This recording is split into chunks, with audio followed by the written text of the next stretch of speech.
George Bush was in Crawford, Texas, nearing the end of a month-long stay at his ranch when Katrina slammed the Gulf Coast. The Vice President, Dick Cheney, was fly fishing, and the President's Chief of Staff, Andrew Card, was on vacation with his family in Maine.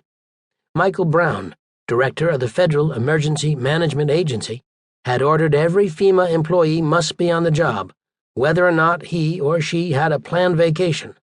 But that sense of urgency was apparently not shared by his bosses.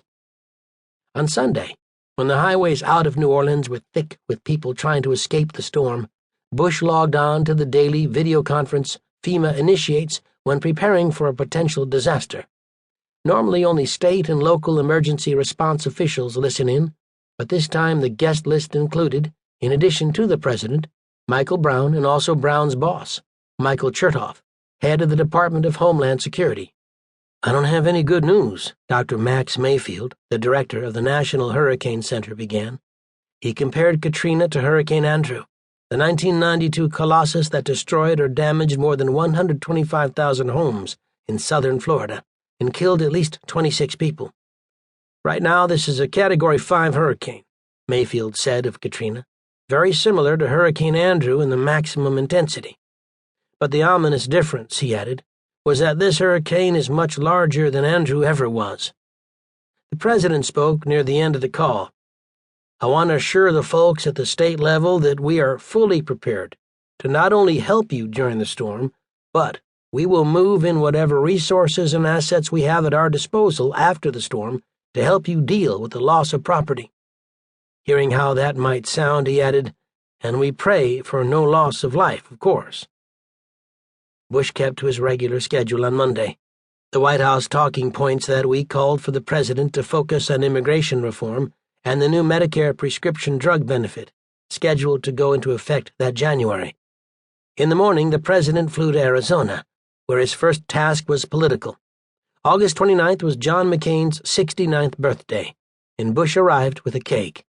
There on the tarmac, in the 110-degree heat, the President posed with his former political rival before the two politicians went their own ways. The President's motorcade drove to the Pueblo El Mirage RV and Golf Resort, where Bush touted his drug plan in front of an invitation-only audience of around 400. He spoke at length about the war in Iraq, but offered only a few words about Katrina. It was more of the same after a quick flight to Southern California.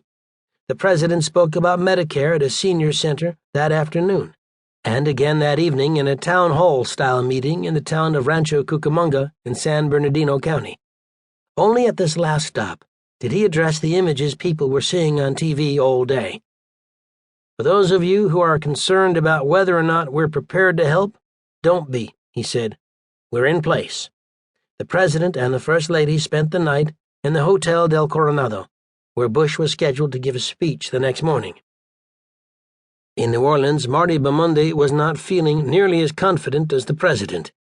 FEMA had sent Bamundi, a regional external affairs director in its Boston office, to New Orleans ahead of the storm.